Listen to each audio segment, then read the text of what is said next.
Vikramshila Shastri sir YouTube channel पर हम प्रयास कर रहे हैं कि आपको history, political science, geography, science, child development and pedagogy, Hindi, ये सब जितने भी टॉपिक्स हैं इनके आपको इम्पोर्टेंट क्वेश्चंस टॉपिक वाइज मिल जाए। इसके लिए हम हर सब्जेक्ट आपको देंगे। अभी हम आपके लिए हिस्ट्री का टॉपिक एसएस में बिल्कुल शुरू से ले रहे हैं, आप ध्यान से सुनेंगे। आरंभ में हम कुछ क्वेश्चंस ऐसे जो टिपिकल है उसको जान के छोड़ेंगे ताकि सेकेंड राउंड में फिर उसको लेंगे। तो आइए हम आज से नए रूप में प्राचीन भारत का इतिहास एनसीईआरटी बेस्ड क्वेश्चंस हम क्रमशः ले रहे हैं। तो पहला प्रश्न है हमारा, इतिहास के उस काल को जिसका कोई लिखित विवरण उपलब्ध नहीं है उसे क्या कहते हैं? तो उसे हम प्रागैतिहासिक काल कहते हैं। प्रागैतिहासिक काल के अंतर्गत शामिल हैं कौन कौन से काल शामिल हैं? तो इसका उत्तर होगा पुरापाषाण काल, जिसको बोलते हैं पेलियोलिथिक पीरियड, मध्यपाषाण काल, मीसोलिथिक पीरियड, नवपाषाण काल, नियोलिथिक पीरियड। कहीं कहीं ताम्रपाषाण काल, कैल्कोलिथिक को भी शामिल करते हैं, कहीं शामिल नहीं भी करते हैं। धातु वाले युग को उसके बाद अलग रखते हैं उसको। अगला प्रश्न है आपका कि पुरापाषाण काल को अन्य किस नाम से जानते हैं? तो पुरापाषाण काल को हम आखेटक काल के नाम से भी जानते हैं, हंटिंग पीरियड। क्यों? क्योंकि इस काल के लोग शिकार के द्वारा अपना जीवन यापन करते थे, तो इसको आखेटक काल या हंटिंग पीरियड के नाम से भी जानते हैं। फिर आपको आ जाए कि इतिहास के किस काल को खाद्य संग्राहक काल, फूड गैदरिंग पीरियड के नाम से जानते हैं? तो इसका उत्तर भी पुरापाषाण काल ही है, क्योंकि इस काल के लोग कंद मूल फल इकट्ठा करने के लिए एक स्थान से दूसरे स्थान पर जाते थे। मनुष्य का प्रथम औजार क्या था? कुल्हाड़ी, हैंडेक्स, हस्त कुठार। और ये किसके बने हुए थे? पत्थर के। या आपको प्रश्न ऐसे आ जाए कि पुरापाषाण काल के औजार के नाम क्या थे? हस्त कुठार, खंडक, चौपर, बिदारनी। पुरापाषाण काल के उपकरण के अवशेष कहाँ से प्राप्त हुए हैं? तो ये बेलन घाटी इलाहाबाद से, जिसको प्रयागराज भी नाम बोलते हैं, से प्राप्त हुए हैं। मध्यपाषाण काल के उपकरण के नाम क्या थे? छेदनी, वेदनी, खुरचनी। एक प्रश्न आपको आ जाए कि भीमबेटका गुफा ये कहाँ पर स्थित है? तो भीमबेटका गुफा ये मध्य प्रदेश में भोपाल के पास स्थित है। फिर आए कि भीमबेटका गुफा किस लिए प्रसिद्ध है? तो भीमबेटका गुफा चित्रकारी के यहाँ से अवशेष मिला है पुरापाषाण काल की, इसलिए प्रसिद्ध है। फिर ध्यान देंगे, आ जाए मनुष्य को आग से, अग्नि से उसका परिचय जो हुआ है वो किस काल में हुआ? तो अग्नि से परिचय तब तो आप बोलेंगे पुरापाषाण काल में हुआ। लेकिन अगर ऐसा प्रश्न आ जाए कि मनुष्य आग का प्रयोग भोजन को पकाने में किस काल में शुरू किया? तो आएगा नवपाषाण काल। ये ध्यान रखना है अलग अलग इस प्रकार से कि वो किस तरह से क्वेश्चन पूछते हैं वो।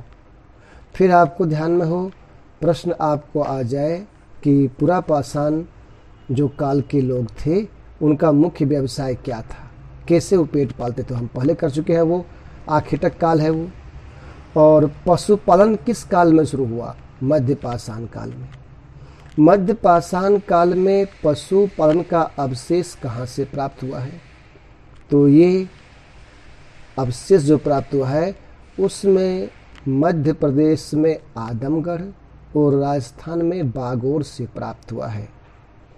फिर आ जाए आपको कि माइक्रोलिथ या हिंदी में बोल दे सूक्ष्म पाषाण उपकरण काल किस काल को बोलते हैं? तो ये बोलते हैं मध्यपाषाण काल को, क्योंकि मध्यपाषाण काल के जो उपकरण थे वे पतले पतले पत्थर के बने हुए थे। चकमक उद्योग काल किस काल को बोलते हैं? नवपाषाण काल को, क्योंकि नवपाषाण के काल के लोग अपने औजारों पर वो शान चढ़ाना ये आरंभ कर दिया था, इसलिए। फिर आपको क्वेश्चन आ जाए कि नवपाषाण काल का जो सबसे महत्वपूर्ण आविष्कार था, खोज था, क्रांतिकारी, वो क्या था? पहिए का आविष्कार। तो पहिए का आविष्कार किस काल में हुआ? पहिए का आविष्कार नवपाषाण काल में हुआ। आपको आ जाए कि किस काल में हुआ पहिए का आविष्कार, तो आप क्या बोलेंगे कि नवपाषाण काल में पहिए का आविष्कार हुआ है। मनुष्य ने खेती किस काल में शुरू किया? खेती, कृषि, तो यह भी उत्तर आएगा नवपाषाण काल में कृषि कर्म का आरंभ हुआ।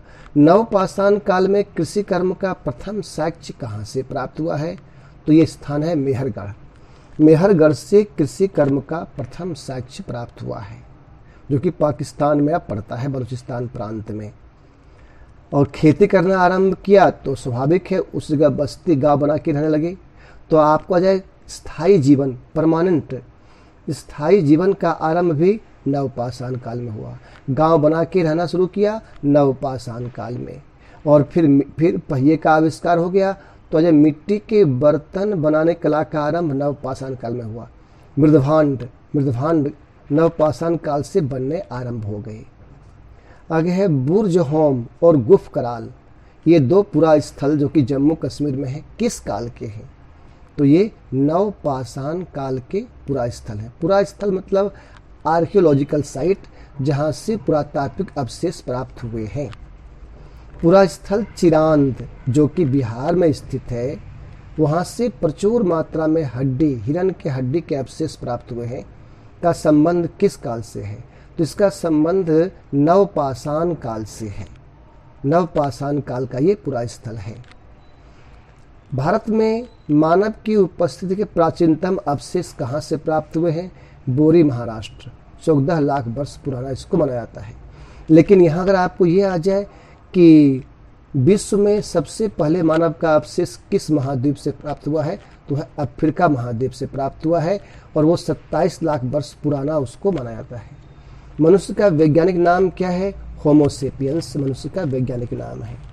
एक प्रश्न ऐसा आया हुआ था कि पुरा स्थल मास्की कहाँ पर स्थित है? तो ये मास्की है, दक्षिण भारत में कर्नाटक राज्य में स्थित है ये मास्की। तो एक प्रश्न ऐसे भी आया हुआ था वहाँ पर कि ये कहाँ पर स्थित है। तो ये पुरापाषाण काल, मध्यपाषाण काल, नवपाषाण काल पर ये महत्वपूर्ण प्रश्न आए हुए हैं, पीछे ये प्रश्न आए हुए हैं। और एक प्रश्न आपका ऑप्शन भी दिया हुआ था कि भारत में सर्वप्रथम मानव का साक्ष्य कहाँ से मिलता है? तो वहाँ पर जो ऑप्शन था नीलगिरी पहाड़ियाँ, शिवालिक पहाड़ियाँ, नल्लमला पहाड़ियाँ, नर्मदा घाटी, ऐसे ऑप्शन दिए हुए थे। तो एनसीईआरटी की बुक में ये उपलब्ध भी है कि भारत में सर्वप्रथम मानव के जो साक्ष्य मिले हैं वो नर्मदा घाटी से मिले हुए हैं। तो हम कोशिश कर लें कि कुछ क्वेश्चंस भी सामने ले आएंगे आपका। अगला प्रश्न है, आपका ध्यान देंगे कि नवपाषाण काल के बाद जिस काल की शुरुआत हुई उसे किस नाम से जानते हैं? तो उसको बोलते हैं ताम्रपाषाण काल। और ताम्रपाषाण काल को कैल्कोलिथिक बोलते हैं। जैसे हम लोग वहाँ देखा था ना कि पैलियोलिथिक जो है वो पुरापाषाण काल है, मेसोलिथिक मध्यपाषाण काल है, नियोलिथिक नवपाषाण काल है, और कैल्कोलिथिक ताम्रपाषाण काल है। तो ये क्रमशः आपको ध्यान रखना है। मनुष्य ने सर्वप्रथम किस धातु का इस्तेमाल किया? तांबा का, कॉपर का, इसका सिंबल है ना Cu। तांबे का सर्वप्रथम प्रयोग कब किया गया? तो यह है 5000 ईसा पूर्व तांबे का प्रयोग किया गया था, ये ध्यान देंगे। फिर अगला प्रश्न है आपका बनास आहड़ संस्कृति राजस्थान में है, ये किस काल की थी? तो ये ताम्रपाषाण काल की संस्कृति थी। कायथा संस्कृति मध्य प्रदेश में किस काल संस्कृति? ये भी ताम्रपाषाण काल। ताम्रपाषाण भूलेंगे नहीं, इसी को बोलते हैं कैल्कोलिथिक। वहां पर ना ताम्रपाषाण ना लिख के कैल्कोलिथिक लिख दे आपको। मालवा संस्कृति मध्य प्रदेश में किस काल की संस्कृति थी? ताम्रपाषाण काल की संस्कृति। जोरवे संस्कृति महाराष्ट्र में किस काल की संस्कृति थी? ताम्रपाषाण काल की संस्कृति। ताम्रपाषाण काल की सबसे बड़ी जो बस्ती हुई उसका क्या नाम है, कहां पर हुई हो? तो ये महाराष्ट्र में इनाम गांव, ताम्रपाषाण काल की सबसे बड़ी बस्ती। आगे प्रश्न है, नवपाषाण युग की समाप्ति के बाद दक्षिण भारत में जिस संस्कृति का उदय हुआ उसे किस नाम से जानते हैं? तो उसको बोलते हैं महापाषाण काल, मेगालिथिक। महापाषाण काल बोलते हैं, मेगालिथिक बोलते हैं उसको। महापाषाण उसको क्यों बोलते हैं? क्योंकि वहाँ उस समय जो लोग थे दक्षिण भारत में उस समय, तो वे पत्थर लगाते थे कब्र के चारों ओर, तो पत्थर की कब्रों को ही महापाषाण कहा जाता था। और महापाषाण काल के लोग धान के अतिरिक्त रागी की खेती करते थे। और एक प्रश्न यहाँ भी ध्यान कर लेंगे आप लोग कि भाई भारत में सर्वप्रथम धान, कई बार धान लिख दे, कई बार लिख दे चावल लिख दे, धान या चावल की खेती के साक्ष्य सबसे पहले कहाँ से प्राप्त हुआ है? तो कोल्डिवा इलाहाबाद से प्राप्त हुआ है। ये जितने भी प्रश्न हमने किए हैं ये सब प्रश्न आया हुआ एग्जाम में है, आपको ध्यान देना है। फिर आपको आ जाए कि ताम्रपाषाण काल के बाद किस युग की शुरुआत हुई थी? तो उत्तर होगा कांस्य युग, कांसे के युग की शुरुआत हुई थी। और आ जाए कि सिंधु घाटी सभ्यता किस युग की सभ्यता थी? तो ये कांस्य युगीन सभ्यता थी। आद्य ऐतिहासिक काल है, कांस्य युगीन सभ्यता है।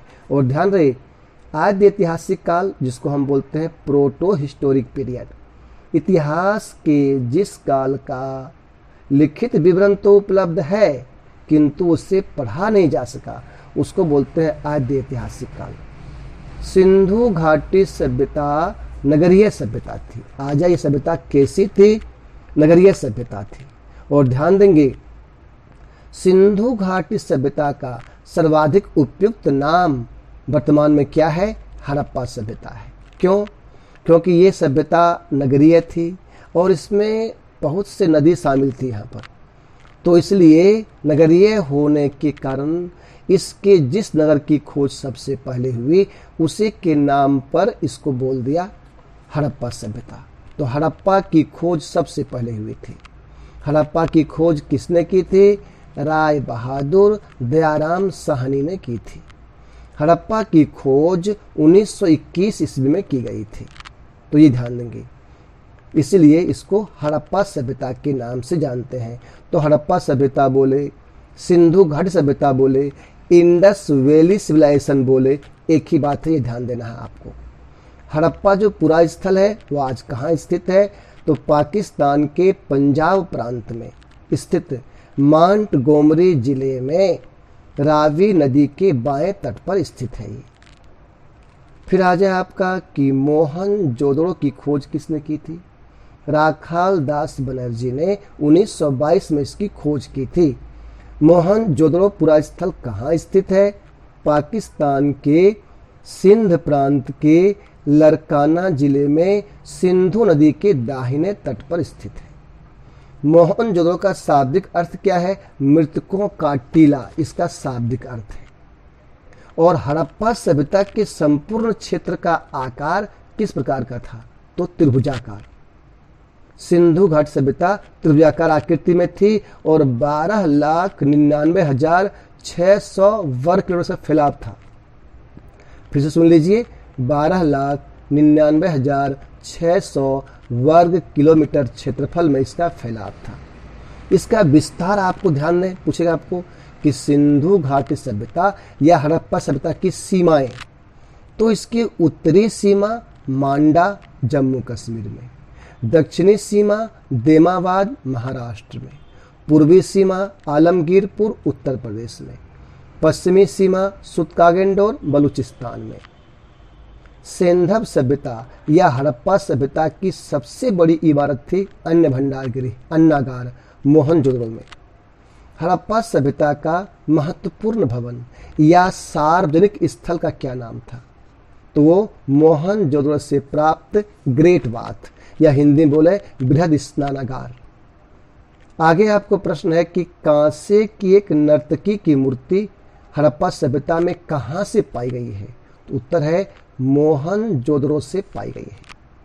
पुरास्थल चनहुदड़ो कहाँ स्थित है? तो इसका उत्तर है पाकिस्तान के सिंध प्रांत में ही स्थित है। ये भी चनहुदड़ो से किसके अवशेष प्राप्त हुए हैं? तो गुड़ियों के निर्माण का कारखाना, मनके बनाने के कारखाने और सौंदर्य प्रसाधन में प्रयुक्त लिपस्टिक, जिसको हिंदी में बोलते हैं रंजन सलाका, ये भी वहां से प्राप्त हुआ है। योगी की मुद्रा में पशुपति नाथ की मूर्ति कहाँ से मिली है? तो ये मोहनजोदड़ो से ही प्राप्त हुई है। फिर एक प्रश्न आपका है, रेडियो कार्बन 14 पद्धति के आधार पर सिंधु सभ्यता की सर्वमान्य तिथि क्या है? तो इसकी तिथि है 2350 से 1750 ईस्वी। ये प्रश्न कई बार आ चुका है, इसको आप लोग अच्छे से ध्यान देंगे। आगे प्रश्न है आपका कि हड़प्पा सभ्यता का बंदरगाह नगर, डॉकयार्ड नगर कौन सा था? तो ये था लोथल। लोथल कहाँ स्थित है? और ध्यान देंगे, डॉकयार्ड बोल दे, बंदरगाह बोल दे, पत्तन नगर बोल दे, एक ही बात है।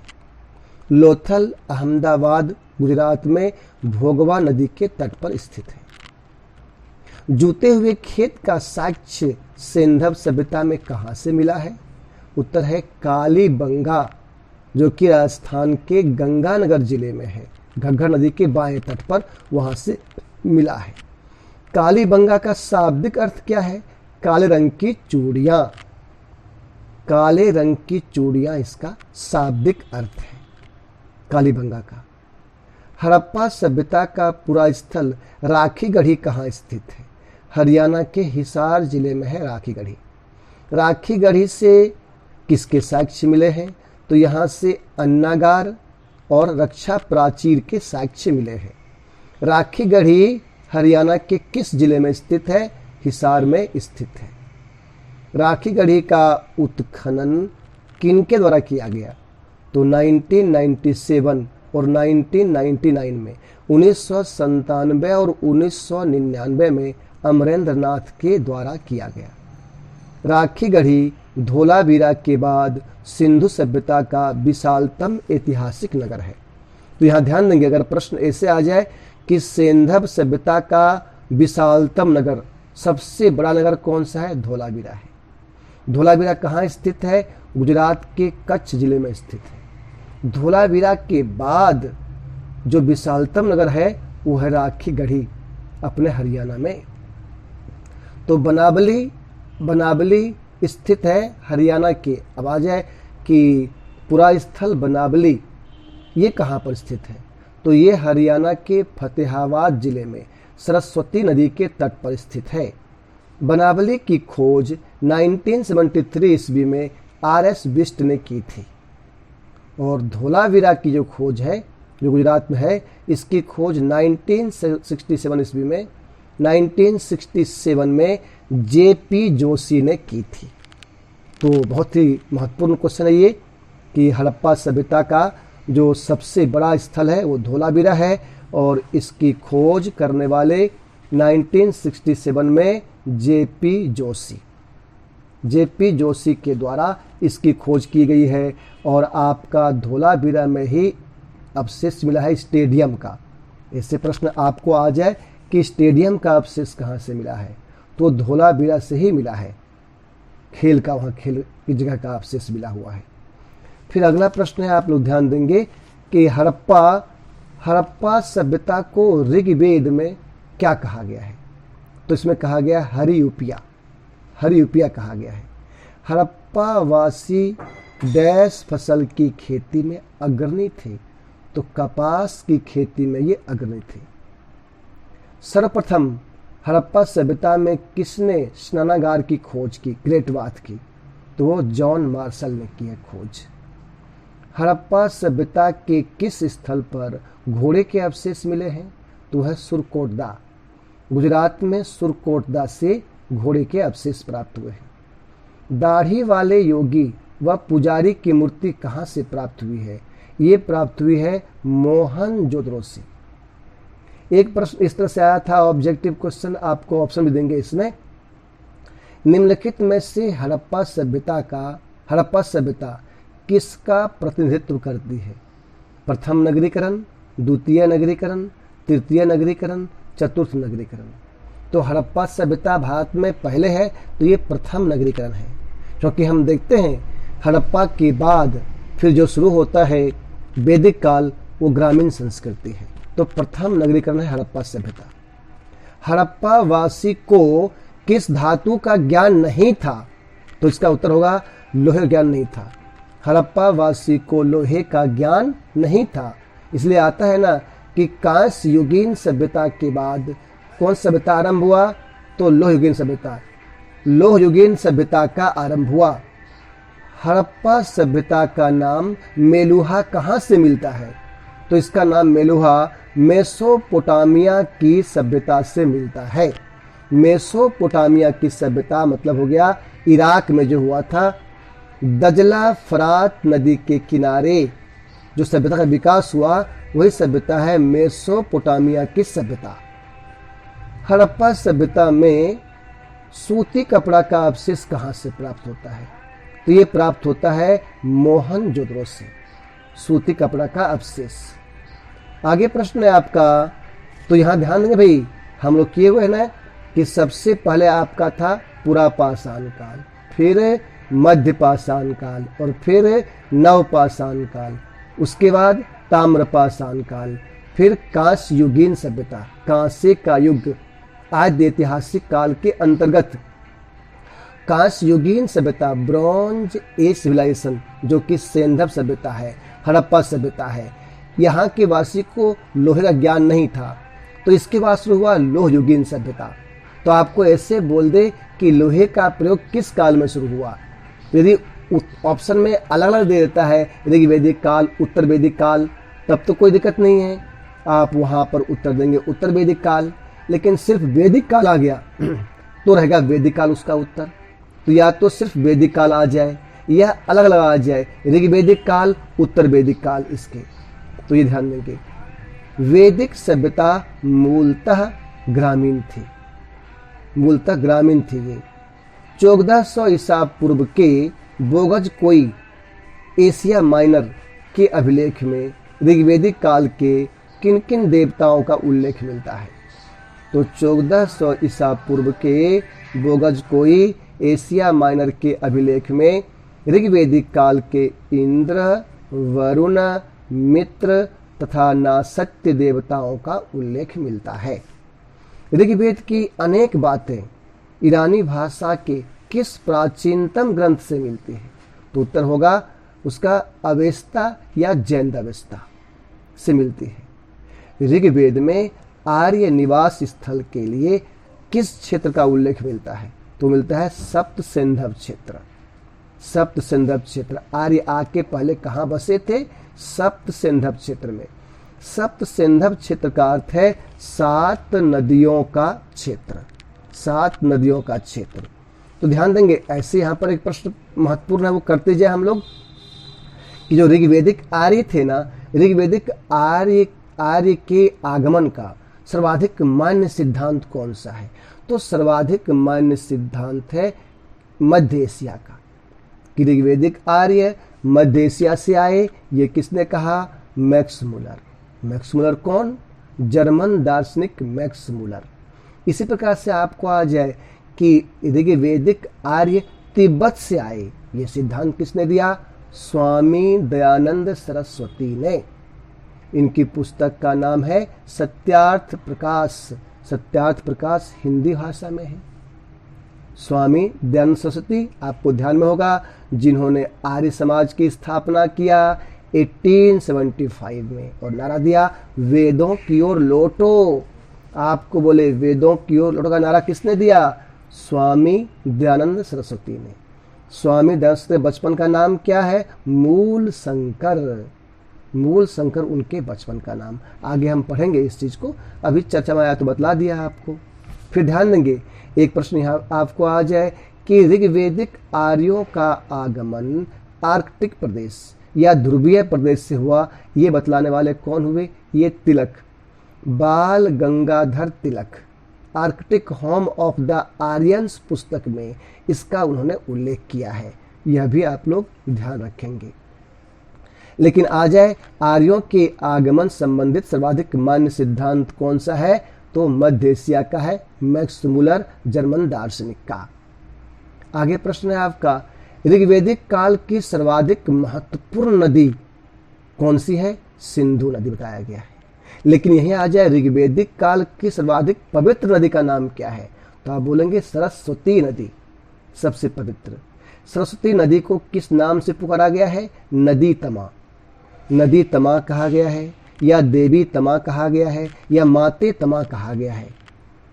ऋग्वेद में गंगा का उल्लेख एक बार है, तो गंगा का उल्लेख एक बार, यमुना का उल्लेख 3 बार, ध्यान देंगे।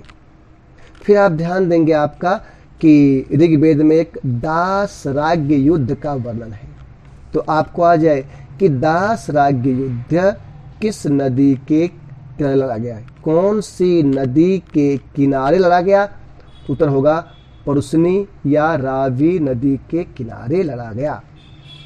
दासराग्य युद्ध भरत वंश के राजा सुदास और अन्य 10 जनों के बीच लड़ा गया था। दासराग्य युद्ध, आज आपको इस युद्ध में किसको विजय मिली, तो भरत वंश के राजा सुदास को इसमें विजय मिली। ऋग्वैदिक काल में समाज देश के रूप में संगठित था, किस रूप में था, कबीले के रूप में संगठित था। कबीले को किस नाम से जानते थे, जन के नाम से। कबीले या जन के मुखिया को राजन कहा जाता था। ऋग्वेद में जन शब्द का उल्लेख कितनी बार मिलता है दोस्तों, 275, 275 बार मिलता है। ऋग्वेद में जनपद शब्द का उल्लेख कितनी बार मिलता है, तो उत्तर होगा 1 बार भी नहीं।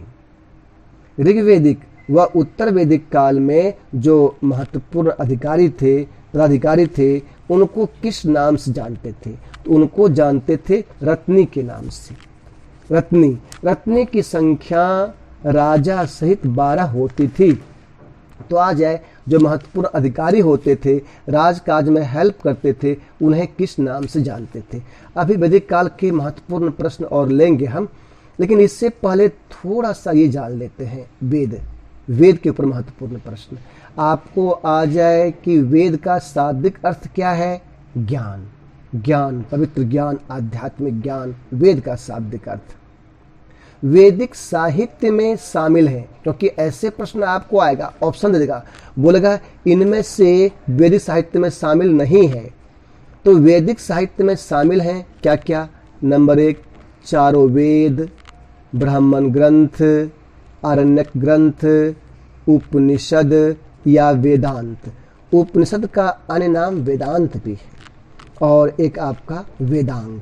तो अच्छे ध्यान करना भाई, ये वेदांग है गा, और वो वेदांत है, वेदांत उपनिषद का ही नाम है। तो वैदिक साहित्य में आपका नंबर 1 चारों वेद, नंबर 2 ब्राह्मण ग्रंथ, नंबर 3 आरण्यक ग्रंथ, नंबर 4 उपनिषद या वेदांत, और नंबर 5 वेदांग, ये शामिल है।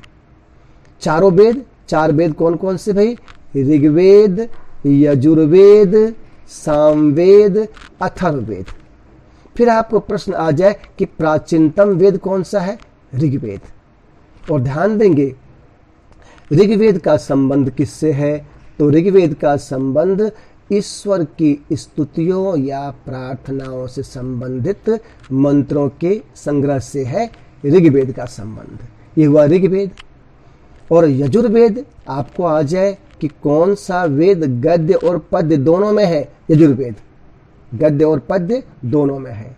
और यजुर्वेद का संबंध कर्म कांड से है, और सामवेद का संबंध जो है वैदिक मंत्रों के गायन से है। अर्थात आपको आ जाए भारतीय संगीत का इतिहास किस वेद में है, सामवेद में है। और औषधि संहिता कौन सा वेद है, अथर्ववेद। औषधि संहिता, तंत्र मंत्र, सम्मोहन विद्या, वशीकरण, जादू टोना, ये सब जितनी बातें हैं ना, इनकी वास्तविकता सच्चाई क्या है, ये सब अथर्ववेद में उपलब्ध है। ऐसे प्रश्न आपको आ जाए। और ये ब्राह्मण ग्रंथ क्या है? ब्राह्मण ग्रंथ वेदों की गद्य रूप में सरल व्याख्या वाला ग्रंथ है और ब्राह्मण ग्रंथ का संबंध कर्मकांड से है। आरण्य ग्रंथ ऋषि मुनि द्वारा जंगलों में एकांत में रह करके और अनुसंधान करके जो वेद के ऊपर लिखे गए उसको बोलते हैं आरण्य ग्रंथ। तो वेदों की रहस्यात्मक व्याख्या वाला ग्रंथ है आरण्यक ग्रंथ। फिर आगे बोले उपनिषद का शाब्दिक अर्थ क्या है? गुरु के सानिध्य में ज्ञान प्राप्त करने को बोलते हैं उपनिषद। उपनिषद वेद के अंतिम भाग है, इसलिए इसे वेदांत के नाम से भी जानते हैं। वेदांत का अर्थ है वेदों का सार, और जो वेदांग है, वेदांग वेदों को समझने में सहायक है। आ जाए वेदांगों की संख्या कितनी है? तो वेदांगों की जो संख्या है, आपको ये प्रश्न आया हुआ कई बार। वेदांग है 6 वेदांग 6 है। तो एक तो सिंपल आया था कि वेदांगों की संख्या है 10, 3, 4, 5, 6, तो आप बोलेंगे वेदांग की संख्या 6 है। फिर आया था भाई ये 6 इनमें से कौन से नहीं है, ऐसे प्रश्न आया हुआ है। तो जो 6 है वो आपको नाम ध्यान में हो, शिक्षा, कल्प, व्याकरण, निरुक्त, छंद, ज्योतिष। फिर से सुनिए, ध्यान सुनिए। शिक्षा 1, व्याकरण 2, निरुक्त 3, छंद 4, कल्प 5, ज्योतिष 6। ये 6 है ये। फिर ध्यान देंगे शिक्षा का संबंध किससे है? उच्चारण विधि, ज्योतिष भाग्य फल, कल्प कर्म कांड, व्याकरण शब्द व्युत्पत्ति, निरुक्त भाषा विज्ञान, छंद छंद का गायन से, चतुष्पदी श्लोक गायन से इसका संबंध है। तो इस प्रकार से भी आपको प्रश्न आ जाए। और ये तो सिंपल से पता ही है कि प्राचीनतम वेद कौन सा है? ऋग्वेद है। ऋग्वेद में कुल कितने मंडल हैं? 10 मंडल हैं। ऋग्वेद में कितने सूक्त हैं? तो 1028 सूक्त है, 1028। ऋग्वेद का कौन सा मंडल सबसे अंत में जोड़ा गया? तो पहला और 10वां मंडल सबसे अंत में जोड़ा गया है। ऋग्वेद का तीसरा मंडल किनको समर्पित है? तो सूर्य देवता सवित्री को समर्पित है। 9वें मंडल का संबंध किससे है? ऋग्वेद के जो 9वें मंडल है उसका संबंध सोम देवता से है। और आ जाए आपको 10वें मंडल का, तो 10वें मंडल में है चातुर्वर्ण व्यवस्था, 4 वर्ण। और ये भी आ जाए कि वे वर्ण कितने हैं? 4। वर्ण व्यवस्था की शुरुआत ऋग्वेदिक काल में हुई थी। 4 वर्ण, ब्राह्मण, क्षत्रिय, वैश्य, शूद्र। तो ऋग्वेद के 10वें मंडल में पुरुष सूक्त में 4 वर्णों का उल्लेख किया गया है। तो 4 वर्ण, देखिए 4 वेद हैं, 4 वर्ण हैं, 4 आश्रम भी 4 हैं। कौन कौन से आश्रम 4 है भाई?